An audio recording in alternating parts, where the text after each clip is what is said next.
अजीज दोस्तों को अस्सलाम वालेकुम। नाज़रीन, हाल ही में माहिरीन आसार कदीमा की तरफ से एक हैरान कुन और नाकाबिले यकीन दरियाफ्त की गई है और इस दरियाफ्त ने तारीख के कई नए पहलुओं पर रोशनी डाली है। दुनिया भर के माहिर तरीन आर्कियोलॉजिस्ट को सहारा डेजर्ट के नीचे से एक गुमशुदा रोमन शहर के आसार मिले हैं, जिन्होंने सबको चौंका कर रख दिया है। क्योंकि एक रोमन शहर के आसार मिलने का मतलब है कि रोमी सल्तनत किस कदर वसीओ अरीज थी और इसकी पहुंच बरआज़म अफ्रीका तक भी थी। इस हकीकत का सामने आना भी एक बहुत बड़ी दरियाफ्त माना जा रहा है। लेकिन सोचने की बात यह है कि रेत से भरे हुए दुनिया के तीसरे बड़े सहारा डेजर्ट से आखिर ये शहर कैसे ढूंढा गया और इस अचानक दरियाफ्त के पीछे क्या कहानी है। क्या ये शहर किसी बहुत बड़ी मौसमियाती तब्दीली के बायस जमीन में धंस गया था? क्या ये इस शहर के बासियों पर अल्लाह का कोई अजाब था कि इन्हें रेत की गहराइयों में दफन कर दिया गया, या फिर ये सब सिर्फ मफरूजे हैं और इनका हकीकत से कोई ताल्लुक नहीं है? मौजू का बाकायदा आगाज करने से पहले आपको बताते चलें कि सहारा डेजर्ट से आने वाली इस नई दरियाफ्त की खबरों ने इस वक्त आलमी मीडिया पर एक नई बहस का आगाज कर दिया है। माहिरीन अर्जियात का कहना है कि इस दरियाफ्त के बाद कदीम तहजीबों के ऊपर एक मरतबा फिर नए सिरे से रिसर्च किए जाने की जरूरत है। वैसे तो आप सब सहारा डेजर्ट के बारे में जानते ही होंगे। शुमाली अफ्रीका में फैला हुआ रेत के न खत्म होने वाले टीलों और चटानी खित्तों पर मुश्तमिल ये सहरा 9 मिलियन मुरब्बा किलोमीटर पर फैला हुआ है। ये दुनिया का सबसे बड़ा गर्म सहरा है। रेत का एक ऐसा समंदर जहां का दर्जा हरारत किसी भी जानदार को झुलसा देने के लिए काफी है। एक अंदाजे के मुताबिक ये दर्जा हरारत 58 डिग्री सेल्सियस तक बढ़ सकता है।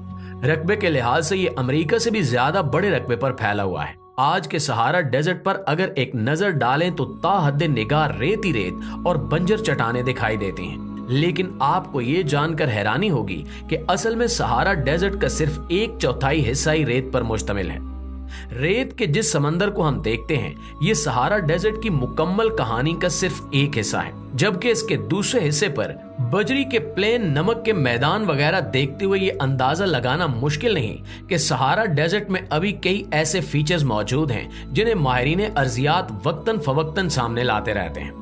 दोस्तों, शायद आपने कभी नहीं सोचा होगा कि रेत के इन लामुतनाही टीलों के नीचे क्या हो सकता है। इस सवाल का जवाब देने के लिए माहिरीन ने हमारे इस सयारे के माजी का बेहद गहराइयों से मुतालिया किया और पता लगाया कि आज से करीबन 6000 साल पहले रेत का ये समंदर सरसब्ज वादियों पर मुश्तमिल था।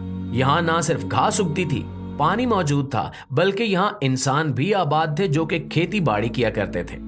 अफ्रीका के नक्शे पर अगर गौर किया जाए तो यहाँ सब्ज रंग नुमाया दिखाई देता है, जिसका मतलब ये है कि यहाँ ना सिर्फ झीलें और दरिया मौजूद थे, बल्कि हरी भरी चरागाहें और यहाँ तक के जंगल भी मौजूद थे। यानी आज की बंजर जमीन से बिल्कुल मुख्तलिफ तस्वीर। लेकिन फिर आबो हवा की शदीद तब्दीली ने इस सारी सूरत हाल को बदलना शुरू कर दिया। खुश्क हवाओं के चलने से नबातात पर बुरा असर पड़ा और सब्जा खत्म होना शुरू हो गया। पौधों के खात्मे से सहारा डेजर्ट की जमीन 2000 सालों बाद रेत के समंदर में बदल गई, जिसे आज हम देखते हैं। इस सारी सूरत हाल ने दर्जा हरारत पर भी असर डाला। माहिरीन के मुताबिक यहाँ सालाना बारिश की शरह सिर्फ 3% है, जिसकी वजह से दिन के वक्त सहारा डेजर्ट की आबो हवा इस कदर शदीद गर्म होती है कि कभी कभार दर्जा हरारत 136 फ़ारेनहाइट तक पहुंच जाता है। लेकिन हैरत की बात यही है कि यही जगह रात के वक्त इतनी ठंडी हो जाती है कि यूं लगता है कि आप डेनमार्क जैसे किसी सर्द मुल्क में पहुंच गए हो। यही वजह है कि मुहिमजू हजरात हमेशा कंफ्यूज रहते हैं कि इस सहरा को एक्सप्लोर करने के लिए आते वक्त वो कौन से कपड़े साथ लेकर आएं। इसी तरह अगर सहारा डेजर्ट में मौजूद रेत की गहराई को खोजा जाए तो ये भी बहुत कंफ्यूजिंग फैक्ट है कि बज़ाहिर जितना गहरा ये सहरा लगता है इतना है नहीं। इसकी मुकम्मल गहराई अब तक 70 से 140 फुट बताई जाती है, जो कि बहुत ज्यादा नहीं है। यानी अगर आप स्टैचू ऑफ लिबर्टी को रेत के एक टीले में दफन करें तो आधा मुजस्मा आपको अभी भी रेत के बाहर ही दिखाई देगा। रेत की गहराई कम होने की सबसे बड़ी वजह हजारों साल पहले की तब्दीली है, जो खुश्क हवाओं के चलने से आई थी।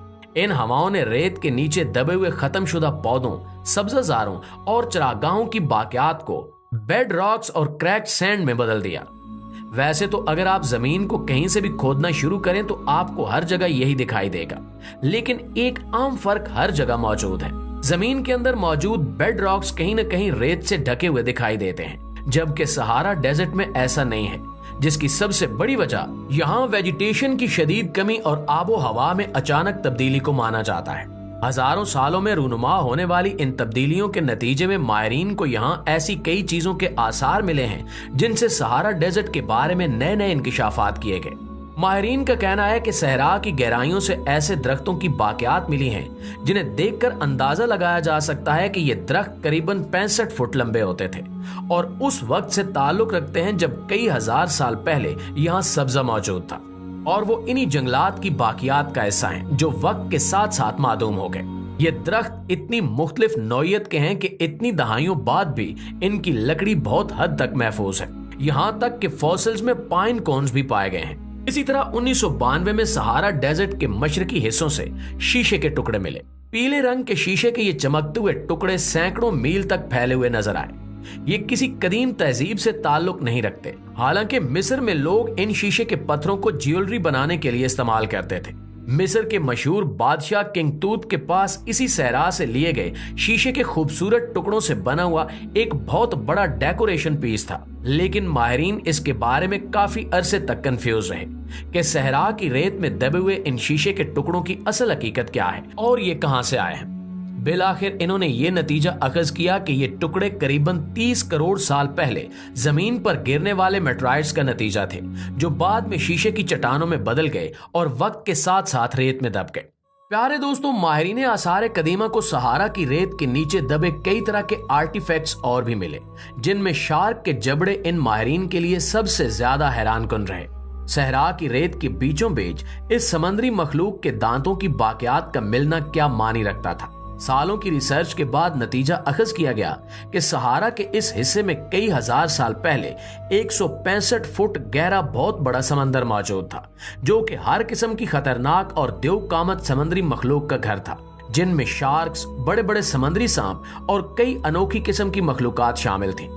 सहारा डेजर्ट को पूरी तरह एक्सप्लोर करने की कोशिश में माहिरीन ने एक और बहुत ही हैरान कुन हकीकत से पर्दा उठाया कि हजारों साल पहले रेत के नीचे एक पूरा शहर दबा हुआ था। सदियों पुराने इस शहर को टिमाद कहा जाता है, जो कि एक रोमन सल्तनत का हिस्सा था। करीबन 700 सालों तक टाइमेड के शहरी यहाँ आबाद रहे, यहाँ तक कि सहारा की रेत ने इन्हें अपनी लपेट में लेना शुरू कर दिया। ये शहर हजारों सालों तक रेत के नीचे छुपा रहा। फिर एक स्कॉटिश मुहिम जू ने सबसे पहले इस शहर को खोदना शुरू किया।